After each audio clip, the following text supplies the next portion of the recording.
안녕하세요. 초등맘 라디오 북카페, 저는 도반장입니다.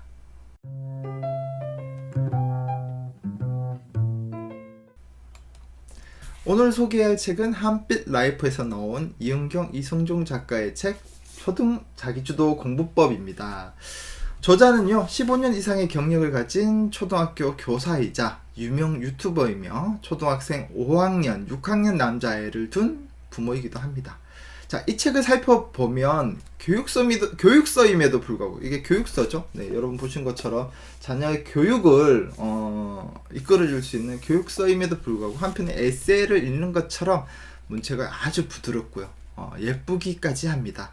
그래서 읽는 독자분들이 딱딱할 수 있는 내용임에도 불구하고 매우 편안하게 읽으실 수 있는 책이 아닌가 생각해 봅니다. 이 책을 읽으면서 알 수 있었던 건 교사의 시각에서 부모의 시각으로 변해가며 아이들에게 어떤 부모가 되어줘야 하는지를 느낄 수 있게 해주는 등불과 같은 책이라는 생각이 들었습니다. 자, 그럼 본격적으로 책을 살펴보도록 하겠는데요. 책의 말머리를 보면 이런 주제들이 나옵니다. 네. 자식 교육은 초등교사도 어렵습니다. 한때는 저도 엄마표를 오해했습니다. 그리고 힘을 뺀 엄마표라면 누구라도 할 수 있습니다. 학원과 과외는 필요한 순간에 분명 보내야 합니다. 스스로를 공부할 줄 아는 아이를 기다릴 수 있어야 됩니다. 자, 이 어떤 의미인지 여러분 그냥 주제만 보셔도 이해가 되시죠? 첫 번째, 자식 교육은 초등교사도 어렵습니다. 이 얘기는 뭐냐면 아무래도 학교에서 제자들을 이렇게 수업을 하다 보면 내 아이, 내 직접적인 문제가 아니까 굉장히 객관적으로 볼 수가 있어요. 저도 대학교에서 수업을 할 때 제자들을 가르치다 보면 좀 객관적인 사고에서 감정에 치우치지 않고 아이들을 이렇게 교육을 하는데 이끌어줄 수가 있었는데 반해서 내 아이가 결부되고 내가 결부되면 사람이 좀 주관적인 사고를 가질 수밖에 없거든요. 그러다 보니 학교에서 학생들을 가르치는 것보다 내 자녀를 지도하는 게 더 어려울 수밖에 없다는 거겠죠. 자, 그리고 한때는 저도 엄마표를 오해했습니다. 이 얘기는 뭐냐 하면 우리가 집에서 부모가, 그러니까 엄마가 오롯이 아이를 전부 다 케어하는 거, 문제집 푸는 것부터 뭐 공부하는 거 하나하나 스케줄표를 짜고 아이가 했는지 틀렸는지 모든 걸 지도하는 게 우리가 엄마표라고 이렇게 오해하는 분들이 굉장히 많은데 그렇지 않다는 거예요. 네. 그리고 힘을 뺀 엄마표라면 누구라도 할 수 있습니다. 이 힘을 뺀다는 얘기는 아이에게 지나치게 과도한 기대라든지 지나치게 내가 잘해야 되겠다는 부담감을 내려놓으면 아이도 좋고요. 그리고 지도하는 부모도 좋다라는 얘기예요. 그래서 우리가 힘을 빼면 우리 운동 경기조차도요. 여러분 힘을 주고 이게 스매싱을 하면 안 맞아요. 맞아도 저 멀리 홈런이 되어버리죠. 네. 항상 우리가 힘을 빼고 하라는 얘기가 많이 나오잖아요. 노래를 할 때도 그렇고요. 교육에서, 자녀 교육에 있어서도 힘을 빼는 게 얼마만큼 중요한지를 말해주고 있습니다. 자, 학원과 과외가 필요한 순간은 분명 옵니다. 그렇죠. 부모가요, 자녀에게 가르칠 수 있는 한계점이 옵니다. 초등교사도 아무리 초등 시절을 정말 잘 가르친다 해도 중등 교과 과정으로 가게 되면 또 다르게 되거든요. 그러면 내가 할 수 있는 한계점이 온다는 거예요. 내가 획득할 수 있는 정보의 분량이 벗어나는 순간 우리 아이들이 획득할 수 있는 좀 더 체계화된 정보를 전달해 줄 수 있는 학원과 과외라든지 이런 시간들은 다 오게 되어 있으니 조바심을 가질 필요는 없다는 이야기입니다. 스스로 공부할 줄 아는 아이를 기다립시다. 이 얘기는 뭐냐 하면 부모가, 특히 초등 부모들이 가장 많이 이렇게 못 견디는 게 뭐냐면 부모 본인이 불안해서 아이들을 학원으로 밀어넣는 겁니다. 학원으로. 그러다 보니 아이는 학원에서 시간을 보내고 사실 집에 와서 자신만의 시간을 가질 시간이 너무 턱없이 부족한 거죠. 그러다 보니 아이들은 지치게 되거든요. 오히려 아이 스스로가 경험하고 실패를 통해서 내가 무엇이 잘못됐는지 또는 내가 어떤 점을 개선했을 때 더 잘할 수 있을 것 같은지에 대해서 아이 스스로가 성찰할 수 있는 시간을 주어야 되고요. 그런 시간을 주기 위해서는 누가 기다릴 줄 알아야 될까요? 바로 우리들 부모들이 기다릴 수 있는 마음의 자세가 되어야 한다는 것이죠. 이 책에서는 이런 부모로서 정말 가져야 될 이야기들을 저자를 통해서 들을 수 있습니다. 그래서 어쩌면 이 책이 더 요식행위가 아니라 내 생활에서 너무 와닿는 듯한 그런 느낌이 들었을지도 모르겠습니다. 자, 그러면 본격적으로 목차를 한번 살펴볼게요. 목차는 전체 4장으로 구성되어 있습니다. 1장은요, 자기 주도 공부 초동에서 시작합니다 이고요. 2장은 단계별 초동 자기 주도 공부법입니다. 그리고 3장은요, 과목별 초동 자기 주도 공부법, 그리고 4장은 자기 주도 공부를 성공으로 이끄는 초동 핵심 습관 7가지, 이렇게 총 4장으로 구성되어 있으며 챕터마다 흔들리기 쉬운 부모의 마음을 다잡아 줄 수 있는 구체적인 내용들과 문구로 가득 채워져 있습니다. 자, 이 중에서 오늘 집중적으로 살펴볼 장은요, 바로 1장입니다. 네. 여러분들이 책을 처음 딱 1장을 넘기게 되시면 초등 공부 최종 목표는 무엇입니까? 라는 딱 제목이 나옵니다. 자, 여러분 자녀의 초등학교 시절의 최종 목표는 무엇입니까? 전교 1등인가요? 아니면 건강한 아이인가요? 자, 항상 부모들이 어떤 마음을 가지고 아이들을 대하느냐에 따라서 우리 아이들은 그 방향으로 성장할 수 있는데요. 자, 이 책 1장에서는 바로 이런 목표, 이 두 단어에 내포되어 있는 의미, 굉장히 깊이 있게 부여하고 있습니다. 저도 많은 부모님들께 이런 얘기를 드립니다. 목표가 무엇인가요? 여러분, 목표가 없이 아이들이 열심히 달리는 것은 모래 위에 집을 짓는 것과 같습니다. 결국은요, 고등학교에 가서 이 모래집은 어떻게 되나요? 무너질 수밖에 없어요. 자, 목표가 명확해야 아이들은 공부에 대한 의미를 가지게 됩니다. 물론 목표가 있는 결과에 대한 피드백이 가능해지죠. 그러니까 목표가 없으면 피드백 할 게 없어요. 피드백 할 게 없으니까 뭔가 수정해서 다시 가야 될 게 없는 거죠. 의미 없는 성공과 실패의 반복은 우리 아이들에게 시간을 낭비하게 할 뿐이고요. 아이들에게 목표를 명확하게 해줌으로 인해서 그 경험을 축적하고요. 그리고 피드백을 통해서 더 성장할 수 있는 시간을 가질 수 있거든요. 자, 그런데 수많은 아이들은 그저 부모가 시키니까, 네, 부모에게 잘 보이고 싶어서 공부를 열심히 합니다. 그리고 그런 공부는 고등학교에 가서 사춘기 때 부모와 충돌을 일으키게 되죠. 네. 이 시기에 와서 부모들이 한탄하고 후회해봐야 소용이 없거든요. 자, 그렇게 목표를 통해서 인생 전체를 경험하고 배울 수 있는 시기, 바로 언제인가요? 바로 초등학교 시기입니다. 즉, 이 초등학교 시기에 공부 습관을 기르고요, 자기 주도적으로 공부할 수 있는 시작을 우리는 아이들에게 선사해야 됩니다. 자, 그렇다면 이런 목표는요, 부모가 일방적으로 정해주면 될까요? 안 될까요? 안 되겠죠. 네. 부모가 제대로 시키기 위해서 참 많은 고민을 하고요, 충분히 아이들과 대화도 해야 됩니다. 그리고 아이들의 동의하에서 이런 목표를 정할 때 아이들은 희망을 가지고 용기를 가지고 자신의 공부를 해나갈 수 있기 때문입니다. 왜냐? 결국 공부는요, 어른이 하는 게 아니에요. 아이 자신들이 하기 때문입니다. 공부를 하는 주체가 아이기 때문에 아이의 동의 없이는 결국 좋은 결과를 만들 수 없다는 얘기죠. 자, 이제 목표는 명확해졌습니다. 그럼 결승점을 향해 열심히 뛰기만 하면 될까요, 여러분? 아니죠. 아이들은 속도가 아니라 방향이 중요합니다. 이 초등학교 시기는요, 아무리 빨리 달리는 것보다 방향이 정말 중요해요. 뭐냐 하면 빨리 달릴수록 주변에 놓치는 게 많아요. 그렇죠? 천천히 걸어가면서 이것도 보고 저것도 보고 수많은 경험을 통해서 아이들은 성장해야 되기 때문이거든요. 자, 그렇다고 해서 아이들에게 속도가 전혀 중요하지 않으냐? 그런 것은 아닙니다.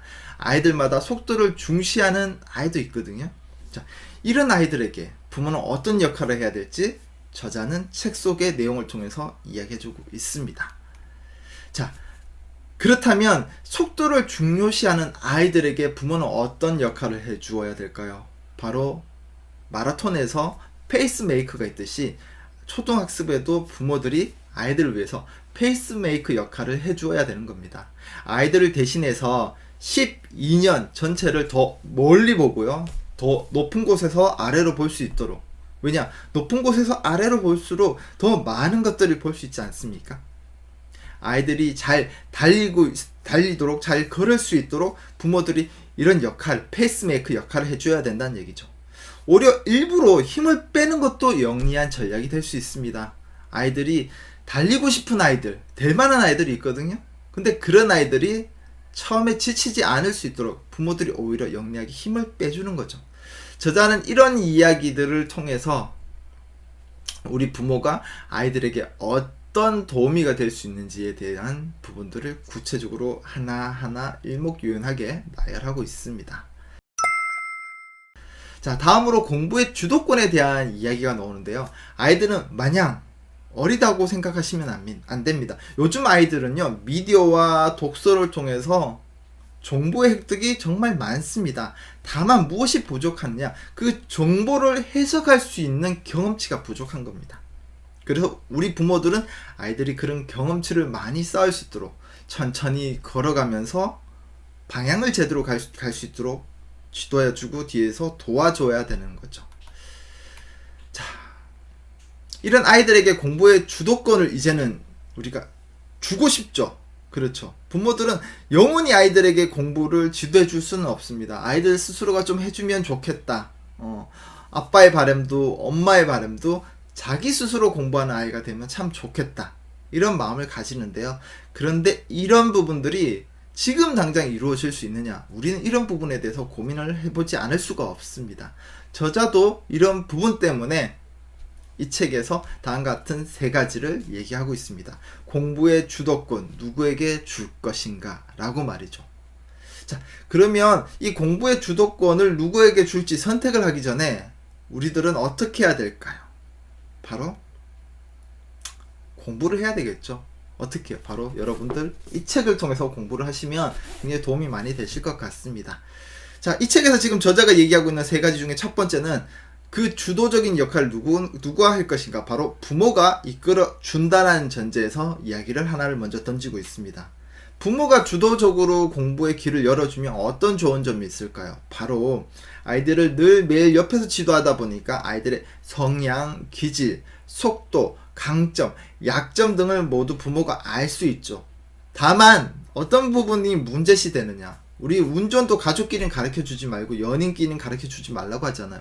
바로 욱하고 폭발하는 욕심과 분노 때문에 그렇습니다. 내가 가르쳐줬는데 내 뜻대로 제대로 이해를 하지 않고 엉뚱한 행동을 했을 때 부모들은 항상 심장에서 분노가 폭발을 하죠. 자, 이걸 어떻게 조절할 것인가 인 겁니다. 아이들에게 그대로 푼다라면 아이는 부모랑 함께하는 걸 싫어하겠죠. 자, 다음으로는요, 학원 주도 학습입니다. 이 학원 주도 학습은 부모의 정보력과 경제력이 매우 중요합니다. 이런 부모의 정보력과 경제력을 통해서 학원 주도용을 선택했을 때의 장점은 학원은 전문화된 테스트를 통해서 아이의 학습 역량을 점검하고요.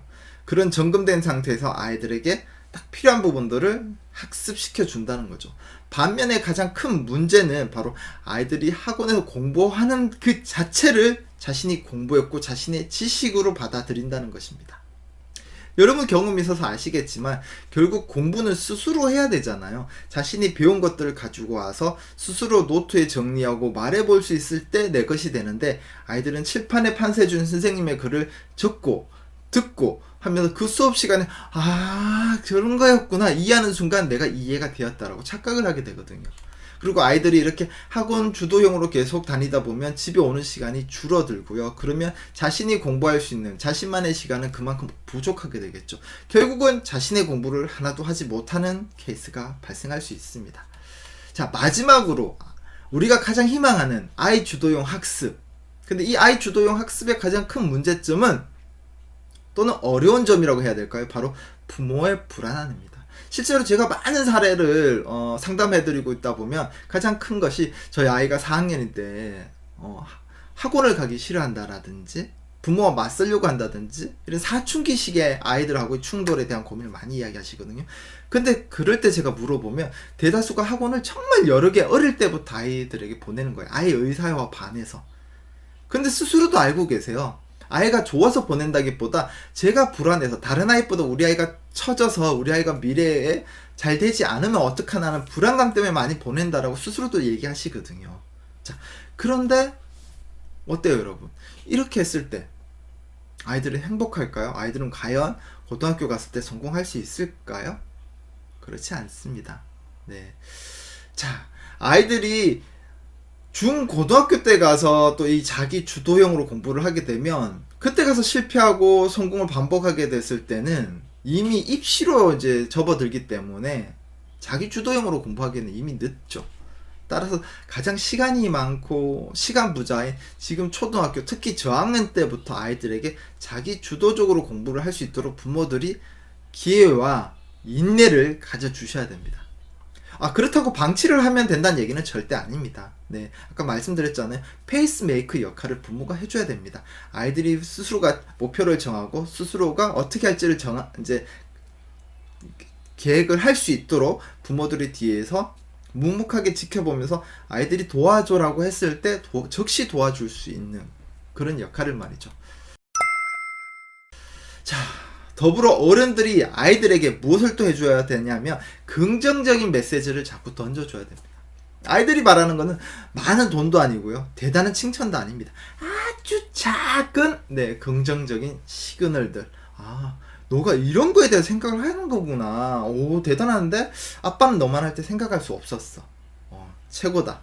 근데 아이들은 이런 긍정적인 신호 때문에 부모에게 다음에 더 많은 칭찬, 아빠에게 내가 더 멋있어 보이고 싶고 아빠가 날 믿을 수 있도록 만들고 싶고, 그런 무한 부모에 대한 신뢰를 가짐으로 인해서 더 성장하고 더 공부하고 싶어 하거든요. 그리고 또 때론 실패를 했을 때 그런 부모가 실망하지 않았을까 싶어서 눈치를 보게 되는데, 부모가 그럴 때마다 작은 메시지들을 던지고 긍정적인 메시지를 던지면 아이들은 내가 실패조차도 더 노력할 수 있는 것으로 성장할 수 있겠다 생각을 가지게 되는 거죠. 대표적인 예가, 아이가 만약에 수학을 시험 쳐서 왔는데 20점밖에 못 맞았어요. 아이에게 물어보는 거죠. 이 문제 맞췄네? 이 문제 어렵지 않았어? 아니, 쉬웠어.